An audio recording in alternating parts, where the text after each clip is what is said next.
Good afternoon and welcome to the Public Service Commission. It is Thursday, June 20th, 2024 at 2 p.m. and we are here for our regularly scheduled business meeting. All commissioners are present in the hearing room. Before we begin our regularly scheduled business meeting, I invite you to join me for a moment of silent reflection.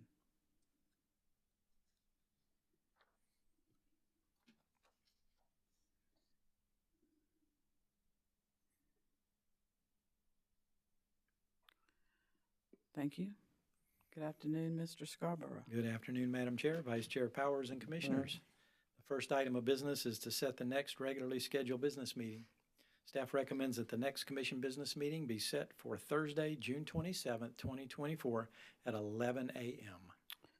We will set our next regularly scheduled business meeting for next Thursday, June 27th at 11 a.m. We are scheduling it for a slightly earlier time because we have a scheduled public customer hearing in Charleston, and we'll need to be leaving during the afternoon to go to Charleston. Thank you. Today we have 7 items on the utilities agenda and 8 items on the transportation agenda. Item number 1 appears in docket number 2024-166C. This is a request from TDS Telecommunications, LLC, on behalf of its affiliates, McClellanville Telephone Company, Norway Telephone Company, St. Stephen Telephone Company, and Williston Telephone Company, and Palmetto Telephone Communications, LLC, for approval of the interconnection agreement between TDS Telecommunications, LLC, and Level 3 Communications. With regard to utilities agenda item 1, is there a motion? Chair Pelzer, I'd like to make a motion. Commissioner Carolee Williams. Thank you. I move that the Commission approve the interconnection agreement between TDS Telecommunications, LLC and Palmetto Telephone Communications, LLC, which adopts in its entirety the interconnection agreement entered into between TDS Telecom, LLC and Level 3 Communications dated October 15th, 2023. This request was made by TDS Telecommunications, LLC on behalf of its affiliates, McClellanville Telephone Company, Norway Telephone Company, St. Stephen Telephone Company, and Williston Telephone Company. Thank you, Commissioner. Commissioners, we've heard the motion from Commissioner Carolee Williams. Is there any discussion? Hearing none, we'll proceed to a roll call vote, starting with Commissioner Carolee Williams. Aye. Commissioner Caston. Aye. Commissioner Thomas. Aye. Commissioner Justin Williams. Aye. Vice Chair Powers. Aye. The chair votes aye. The motion carries. Item number 2 appears in dockets numbered 2023-388E and 2023-403E. This item involves final disposition of these dockets. Commissioners, with regard to utilities agenda item 2, is there a motion? Chair Pelzer. Vice Chair Powers is recognized. Thank you, Chair Pelzer. I move the Commission authorize Duke Energy Carolinas, LLC, a return on equity of 9.84% as initially recommended by the Office of Regulatory Staff in the pre-filed testimony of witness Purdue. I move that the Commission further authorize a capital structure consisting of 49.97% debt and 50.03% common equity and a cost of debt of 4.56%. I move the Commission disallow all coal ash costs incurred in connection with CAMA compliance, which is $194,400,957 on a system-wide level. I move the Commission discontinue the deferred accounting treatment for ARO coal ash basin closure costs and amortize these costs over the next 7 years. The Commission accepts ORS adjustment to include the additional O&M related to discontinuance of the coal ash deferral. I further move that the rate case expenses requested in this case are limited to actual and prudent expenses occurred through the date of the proposed order to be submitted in these proceedings and verified by ORS not to exceed $7 million and any fallout adjustments. I further move the Commission accept all other adjustments proposed by the stipulating parties except as modified above in this directive, which excludes coal ash costs incremental related to CAMA. The company and ORS are requested to jointly provide and file with the Commission updated exhibits incorporating the approved accounting adjustments in this directive, including any resulting fallout adjustments. These updated exhibits shall be filed no later than June 27th, 2024. The company and ORS shall provide copies of these updated exhibits to all of the interveners for review and allow for comments attesting to their accuracy prior to the company and ORS jointly filing such updated exhibits with the Commission no later than June 27, 2024. The interveners shall file comments attesting to the accuracy of these updated exhibits filed jointly by the company and ORS no later than June 28, 2024. All outstanding motions that have not been ruled upon by the Commission are denied as detailed further in a forthcoming full order. I so move, and Madam Chair would have comments after this. Thank you, Vice Chair Powers. Commissioners, we've heard the motion from Vice Chair Powers. We'll now entertain discussion, starting with Vice Chair Powers. Thank you, Madam Chair. Fellow Commissioners, this has been a hard case, and I would be remiss if I didn't acknowledge the hard work put in by our legal staff and by each of you. However, in no matter how many times the term settlement agreement is thrown at us, what we have is merely a stipulation between some parties. This is not an agreement. What we do have is the submitted testimony of many witnesses, and I give great credence to the testimony filed. Many of the items in the stipulation are reasonable and prudent, but I don't feel that all are. And I can't be bound anyway by North Carolina law, only federal law, as to the situation created over many, many years. I read once that our grandparents created environmental issues, our parents sustained it, and what have we done to address it? Let our children and grandchildren pay for it. I've heard discussions in the future we need to address some of these issues. Why wait when corporate profits and salaries are already at an all-time high? I think we need to take action now to ensure the future. This motion starts that action. It will cost ratepayers about $2 now rather than to keep adding on carrying costs in the future. The idea and premise of this company and other companies is that we're heading into a time where we will adopt and have clean energy at affordable costs. I do hope so, and think let's start today. Thank you. Thank you, Vice Chair Powers. Commissioners, any further discussion? I do note for the record that Commissioner Justin Williams was not at the hearing and is not discussing or voting on this matter. Vice Chair Powers, well, I appreciate your position. I respectfully disagree. I recognize that a settlement agreement is something that is really among all parties, and I agree that this is not a total settlement agreement. And if I refer to settlement agreement, it's just because what we've been talking about in the hearing has always been referred as settlement agreement, but with that caveat of the recognition. However, I think that the agreement between the parties that either agreed to the settlement agreement or did not object to it resulted in a reasonable and fair compromise.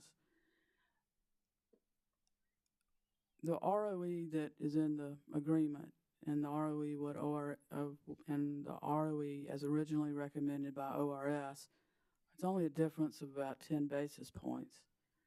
And I don't mean to minimize that by just saying only, because basis points are important. However, with the other terms of the agreement that the parties put forth, I think that there are some definite benefits to those. With regard to the ROE, I applaud the job done by the consumer advocate. I think he tried an excellent case. However, I think that I cannot go with the ROE that the consumer advocate's witness proposed. I just don't think that it is in keeping where the markets and what's happening with interest are at this time. I know that the Department of Consumer Affairs also recommended or had an alternative in their brief proposed order to keep the ROE where it is now. But that ROE of 9.5, I don't think is fully supported by the record. I know that was set, 5 years ago, 2019. And I just don't think that that adequately is an adequate ROE at this time, given where the markets are. I do think that the ROE of the agreement is supported by the record, and I'm in favor of that. With regard to coal ash, I can't say that there's any single piece of evidence that sways me with my position on the coal ash issue, but I am mindful of a couple of points. I do recall from ORS witness testimony that there would be a significant increase in the revenue requirement to end the deferral now. I also recall one of the Duke witnesses, and I believe it was witness Bauer, indicating that the market and the credit rating companies have looked favorably upon the way the coal ash issue that I think he called it the spend, defer, recovery model was looked at favorably upon some of the credit rating agencies that, and he offered, I think, that the abrupt change in that position could have a detrimental effect. Therefore, I would find that the treatment of the coal ash deferral under the agreement strikes an appropriate balance of consumer interest and company interest, and I would respectfully disagree with your position. While I do recognize and respect your position, I'm just in disagreement with that. Thank you. Any further comments? Hearing none, we'll proceed with a roll call vote, starting with Vice Chair Powers. Aye. Commissioner Carolee Williams. No. Commissioner Caston. No. Commissioner Thomas. Aye. Commissioner Justin Williams is recused, and the chair votes no by a vote of 3-2. Wasn't sure who to call first. The motion fails. Chair Belser, Commissioner Carolee Williams. may I make an alternative motion? A new It's motion? not alternative now. Right, It's a new motion. motion. Yes, ma'am. Thank you. I move that the commission approve each of the terms of the stipulation between Duke Energy Carolinas LLC, the Office of Regulatory Staff, South Carolina Small Business Chamber of Commerce, South Carolina Coastal Conservation League, Southern Alliance for Clean Energy, Vote Solar, and the South Carolina Energy Users Committee, except for the coal ash treatment related to CAMA cost. I move that the commission disallow all coal ash cost incurred in connection with CAMA compliance, which is $194,400,957,000 on a system-wide level. I move that the commission continue the deferred accounting and treatment for ARO coal ash basin closure cost. I move that the commission authorize Duke Energy Carolinas LLC the opportunity to earn a 9.94 ROE with a cost of debt at 4.56% and a capital structure consisting of 48.79% debt and 51.21% common equity. And at the appropriate time, I have some comments. Commissioners, we've heard the motion from Commissioner Carolee Williams. Is there any discussion? Commissioner Carolee Williams is recognized. Thank you. This stipulation settles highly complex matters without full disclosure to the commission of the complete reasoning behind all of the terms. Of course, I understand that those are the rules of evidence and they don't allow us to know these details. Still, each of us cares about the impact of this case to ratepayers and to the utility and may yearn to understand some of those details. But that is not the nature of stipulations. This is not, as has been said before by my colleague Vice Chair Powers, this is not a settlement of all parties. As noted in the record, unanimous agreement could not be reached among the parties of record in this case. The Commission has the wherewithal to use our discretion regarding this stipulation. That said, as background, the Commission must determine if rates proposed are just, fair, reasonable, and in the public interest, and it's based on the preponderance of the record. Did the company and the stipulating parties meet that requirement? I think they did, with one exception. And that one exception are related to the CAMA-related charges incurred by the company since 2018, which were deemed not allowed for recovery by the Commission in docket number 2018-318E. Put in simple terms, the Commission in 2018 found that the ratepayers should not pay for costs incurred that were above and beyond the federal CCR cost and required by North Carolina CAMA law. Nothing has changed that redefines that calculation retroactively. For these reasons, I make this motion. Thank you, Commissioner. Commissioners, any further discussion on the motion? Hearing none, we'll Madam Chair, Commissioner Caston. if I may, I appreciate the concerns and the motions proposed by Vice Chair Powers and Commissioner Carolee Williams. Understand.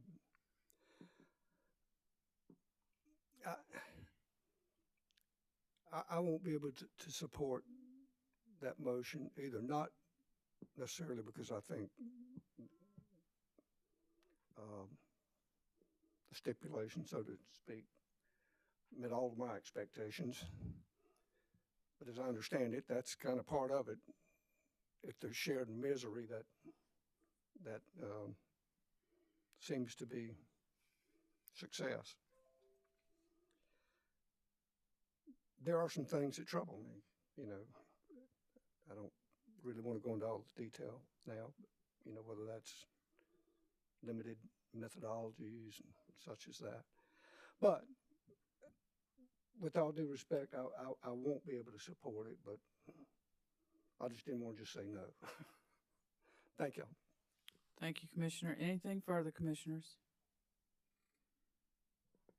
Hearing nothing further, we'll proceed to a roll call vote, starting with Commissioner Carolee Williams. Aye.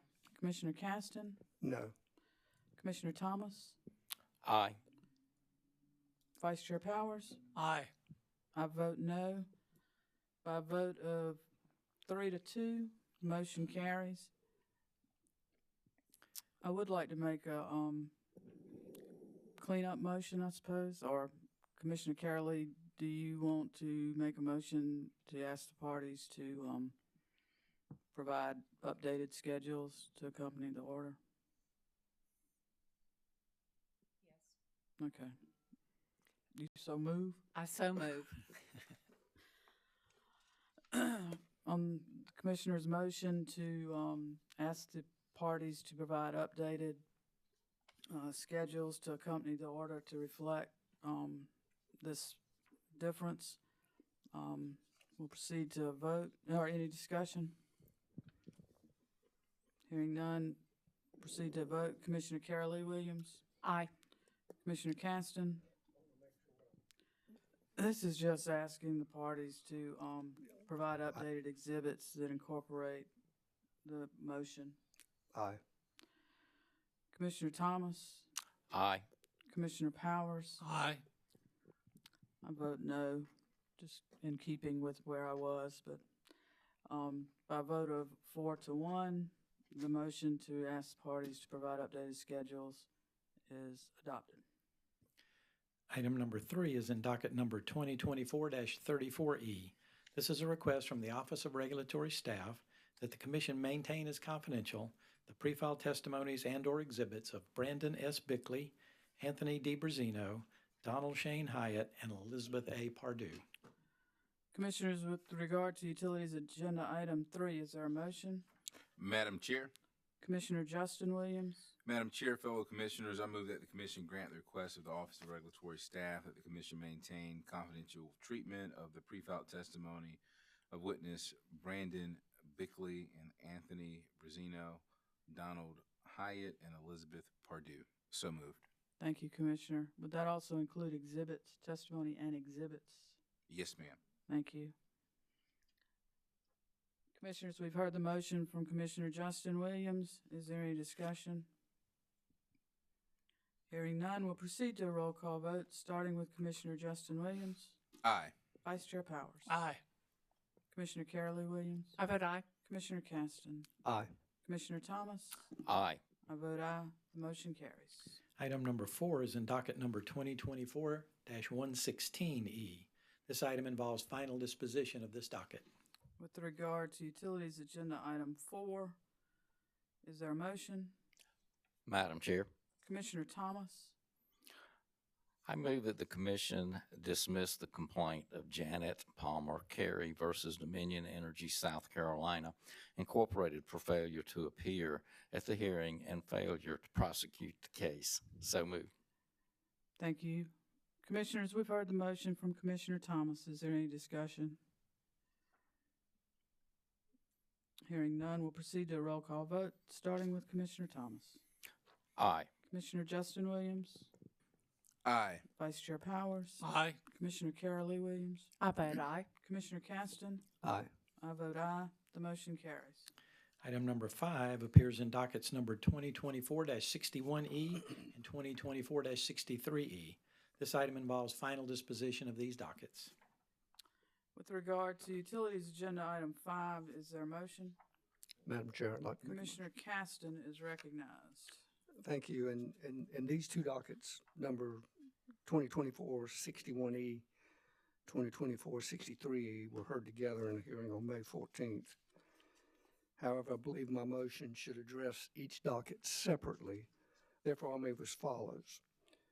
With regard to docket number 2024-61E, I move that the Commission grant the application of Santee Cooper for a certificate of environmental compatibility and public convenience and necessity for the construction and operation of the Aiken number 3 to Mount Zion 230 kV transmission line and associated facilities, hereafter referred to as a project. I note that Santee Cooper initially requested authority to proceed with initial clearing pursuant to South Carolina Code Section 5833-110-7, but withdrew this request at the hearing.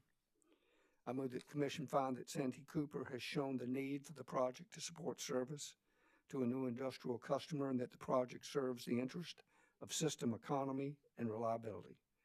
Additionally, Santee Cooper has shown that the environmental impacts of the project have been appropriately evaluated and are not significant but minimal, if any, and additionally, that the probable environmental impact from the construction, operation, and maintenance of the project is justified, considering the state of available technology and the nature of the economics of the various alternatives. Further, there is reasonable assurance from Santee Cooper that the project will conform to applicable state and local laws and regulations. Moreover, Santee Cooper has shown the public convenience and necessity require the construction, operation, and maintenance of the project. Finally, Santee Cooper has also addressed that energy efficiency measures, demand-side management, renewable energy resource generation, available long-term power supply alternatives, or any combination thereof would not mitigate the need driving the project. I further move that Santee Cooper be required to notify the Commission and ORS of the commercial operation of the project within 10 days of such operation, and that Santee Cooper also provide notification to the Commission and ORS regarding any changes or delays to the planned commercial operation date. And finally, with regard to the cultural and archaeological sites for which additional information is being exchanged with the State Historic Preservation Office of the South Carolina Department of Archives and History, I move that Santee Cooper avoid any impacts to these areas in the interim by placing exclusionary fencing around these sites and that no pole structures be placed on these sites. I so move. Thank you, Commissioner Caston. Commissioners, we'll take a vote on this motion with regard to docket number 2024-61E. Any discussion on the motion before we vote? Madam Chair, Commissioner Thomas. I will not be voting. I was on annual leave at the time. Thank you, and I also note that Commissioner Jay Williams was on military leave. Thank you for the reminder. We'll start the vote with Commissioner Caston, Aye. Vice Chair Powers, Aye. Commissioner Carolee Williams, Aye. And I vote aye. The motion carries. Now we've got a motion on docket 2024-63E. Thank you, Madam Chair.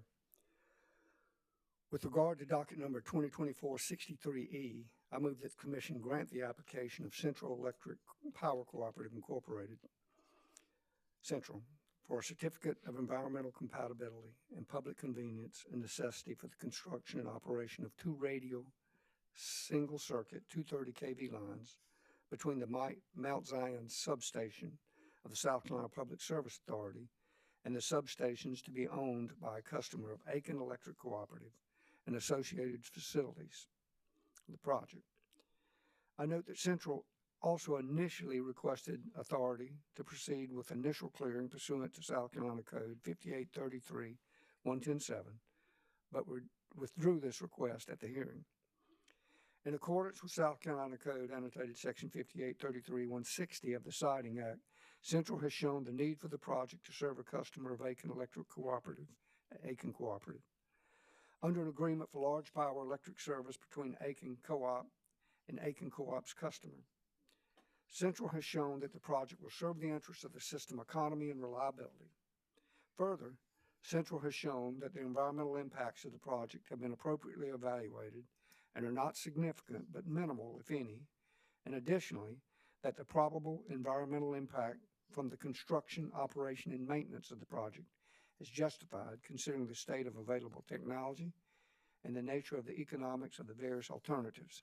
Further, there is reasonable assurance from Central that the project will conform to applicable state and local laws and regulations. Moreover, Central has shown that the public convenience and necessity require the construction, operation, and maintenance of the project. I further move that Central be required to notify the Commission and ORS of the commercial operation of the project within 10 days of such operation, and that Central also provide notification to the Commission and ORS regarding any changes or delays to be planned to the planned commercial operation date. Finally, with regard to the cultural or archaeological sites for which additional information is being exchanged with the State Historic Preservation Office of the South Carolina Department of Archives and History, I move that Central avoid any impact to these areas in the interim by placing exclusionary fencing around these sites and that no pole structures be placed on these sites. I so move. Thank you, Commissioner. Commissioners, we've heard the motion from Commissioner Caston. Is there any discussion? I note that, again, that Commissioner Thomas and Commissioner Justin Williams are not voting on this matter. Any discussion? Hearing none, we'll proceed to a roll call vote, starting with Commissioner Caston. Aye. Vice Chair Powers. I vote aye. Commissioner Carol Lee Williams. I vote aye. And I vote aye. The motion carries. Item number 6 is in docket number 2023-70G. This item involves correspondence from CMC South Carolina advising of its intent to withdraw comments in this docket. With regard to Utilities Agenda Item 6, is there a motion? Madam Chair, Vice Chair Powers is recognized. thank you. I move the Commission accept for filing of the letter from CMC Steel South Carolina dated June 7th, 2024, advising of its intent to withdraw the comments from that CMC Steel South Carolina filed on April 30th, 2024. So moved. Thank you, Vice Chair. Commissioners, we've heard the motion from Vice Chair Powers. Is there any discussion? Hearing none, we'll proceed to a roll call vote, starting with Vice Chair Powers. I vote aye. Commissioner Carol Lee Williams. Aye.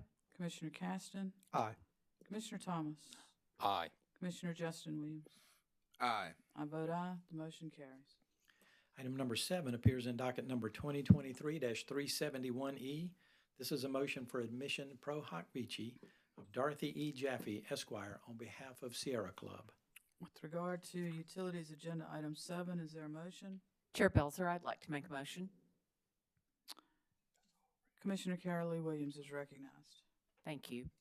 I move that the Commission grant the motion of Sierra Club for admission pro hoc vici of Dorothy E. Jaffe, Esquire. Thank you.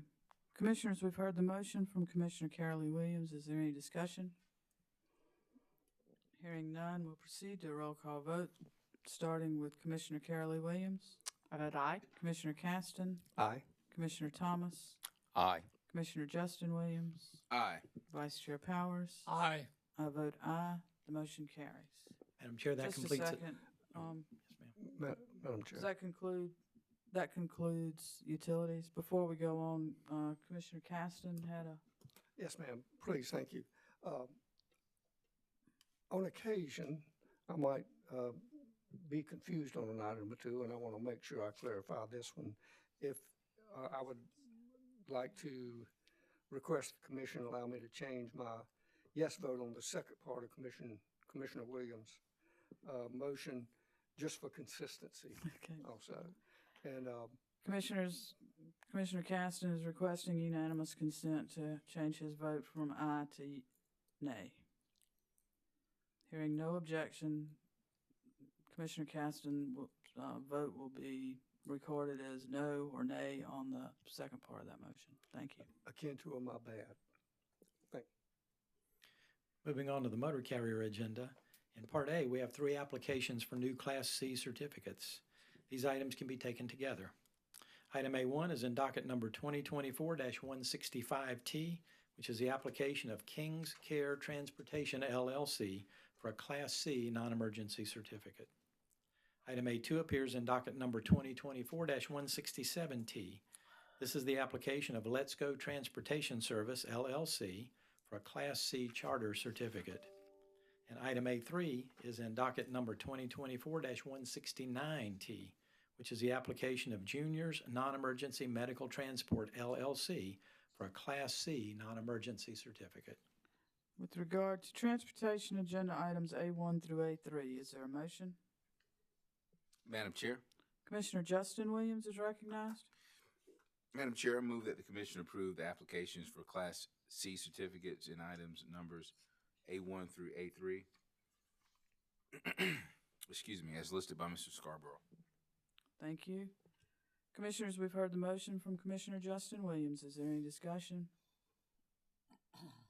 Hearing none, we'll proceed to a roll call vote, starting with Commissioner Justin Williams, Aye. Vice Chair Powers, Aye. Commissioner Carolee Williams, Aye. Commissioner Caston, Aye. Commissioner Thomas. Aye. I vote aye. The motion carries. In Part B of the transportation agenda, we have 3 requests for extensions of time. Items B1 and B2 can be taken together. Item B1 appears in docket number 2014-68T, which is a request from Ritz Limo LLC for a 6-month extension of time to comply with Commission rules and regulations. Item B2 is in docket number 2024-69T.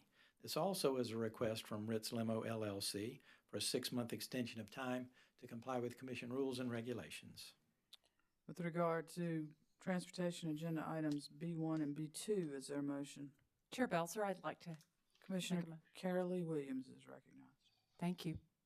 I move that the commission approve the request for an extension of time to comply with commission rules and regulations in item numbers B1 and B2 as listed by Mr. Scarborough. Thank you, Commissioner. Commissioners, we've heard the motion from Commissioner Carolee Williams. Is there any discussion? Hearing none, we'll proceed to a roll call vote, starting with Commissioner Carolee Williams, Aye. Commissioner Caston, Aye. Commissioner Thomas, Aye. Commissioner Justin Williams, Aye. Vice Chair Powers. Aye. Chair votes aye. The motion carries. Item B3 is in docket number 2022-394T, which is the request from Opulence Transportation LLC for a 9-month extension of time to comply with Commission rules and regulations. With regard to transportation agenda item B3, is there a motion? Madam Chair, Vice Chair Powers is recognized. I move the commission grant the request of Opulence Transportation LLC for an extension of time until January 10th, 2025 to comply with commission rules and regulations. The extension represents 12 months from the directive order date granting the company's application for Class C taxi certificate. If the company fails to come into compliance with commission rules and regulations by January 10th, 2025, no further extension will be granted. However, the company will not be precluded from filing a new application at that time or thereafter. So moved. Thank you, Vice Chair. Commissioners, we've heard the motion from Vice Chair Powers. Is there any discussion? Hearing none, we'll proceed to a roll call vote, starting with Vice Chair Powers, Aye. Commissioner Carol Lee Williams, Aye. Commissioner Caston, Aye. Commissioner Thomas, Aye. Commissioner Justin Williams, Aye. and the chair votes aye. The motion carries. In Part C of the transportation agenda, we have two requests to cancel certificates. Item C1 appears in dockets numbered 2018-80T, 2021-26T, and 2024-160T. This is a request from Middleton's Transport LLC to cancel Class C non-emergency certificate number 9366 and Class C stretcher van certificate number 9581. Commissioners, we've heard transportation agenda item C1 identified by Mr. Scarborough. Is there a motion? Madam Chair, Commissioner Caston is recognized. I move that the commission grant the request of Middleton's Transport LLC for cancellation of its Class C non-emergency certificate number 9366 and Class C stretcher van certificate number 9581. I so move. Thank you. Commissioners, we've heard the motion from Commissioner Caston. Is there any discussion? Hearing none, we'll proceed to a roll call vote, starting with Commissioner Caston, Aye. Commissioner Thomas, Aye. Commissioner Justin Williams, Aye. Vice Chair Powers, Aye. Commissioner Carol Lee Williams. Aye. I vote aye. The motion carries. Item C2 is in dockets numbered 2022-374T and 2024-160T. This is a request from Black Retriever Van Holdings LLC to cancel Class C Charter Certificate number 9763-A.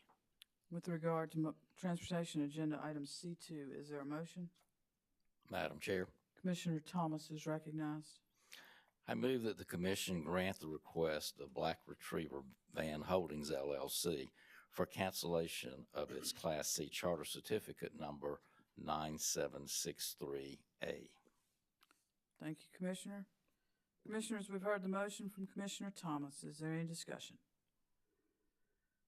Hearing none, we'll proceed to a roll call vote, starting with Commissioner Thomas. Aye. Commissioner Justin Williams, Aye. Vice Chair Powers, Aye. Commissioner Carol Lee Williams, Aye. Commissioner Caston. Aye. I vote aye as well. The motion carries. Madam Chair and Commissioners, this concludes all business noticed before the Commission today. Madam Chair, Commissioner Thomas. I just have a question if we need a little bit of clarification on utilities item number 2. And we said we needed, to have a date for the updated information, but I didn't hear a date mentioned. Do we need to specify a date? I think that the directive will probably contain a date, and it will probably, it'll be a date in there. We just, Thank you, I appreciate it. so, thank you.